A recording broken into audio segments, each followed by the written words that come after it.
Nih, kolam renang alami. Domisili Ya, promosi dari Instagram ya.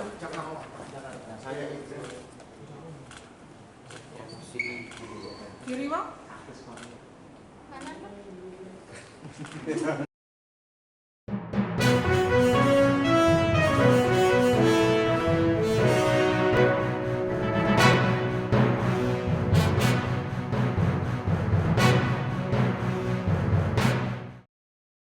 Ya Tribuners, tadi kita sudah mendengarkan laporan langsung dari reporter Tribun Lampung yakni Bayu Saputra. Dan terkait dengan kasus penipuan dengan modus menjernihkan air kolam renang hingga bisa diminum, ini kami juga sudah merangkum beberapa poin pernyataan terkait dengan kasus ini Tribuners. Di mana poin pertama, ini untuk kasus penipuan dengan modus menjernihkan air kolam renang hingga bisa diminum, ini terjadi di Bandar Lampung. Di mana korbannya ini merupakan seorang wanita berinisial DW.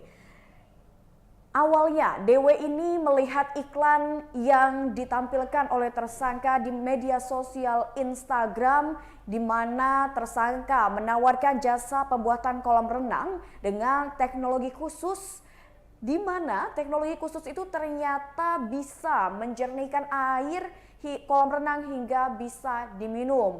Namun setelah korban dan tersangka ini bekerja sama, hasilnya jauh dari ekspektasi, di mana ternyata air kolam renang yang sudah dibuat oleh tersangka ini tidak sesuai dengan apa yang diiklankan. Bahkan ini air kolam renangnya ini tampak berwarna hijau dan banyak lumutnya. Oleh karena itu korban pun merasa ditipu oleh tersangka hingga akhirnya melaporkan kejadian itu kepada pihak kepolisian. Dan sudah dilakukan beragam proses penyelidikan oleh kepolisian, dan pada saat ini pihak Polresta Bandar Lampung pun sudah berhasil menangkap satu tersangka dan masih melakukan upaya pencarian dan juga penyelidikan tambahan untuk mengetahui apakah masih ada tersangka dan juga korban lainnya dengan modus serupa seperti ini.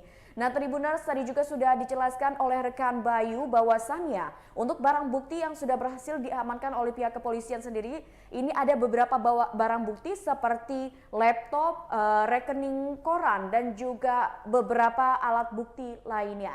Dan sejauh ini Tribuners, pihak kepolisian masih terus melakukan penyelidikan untuk mengetahui lebih lanjut siapa saja yang menjadi korban dalam kasus penipuan dengan modus menjernihkan air kolam renang hingga bisa diminum.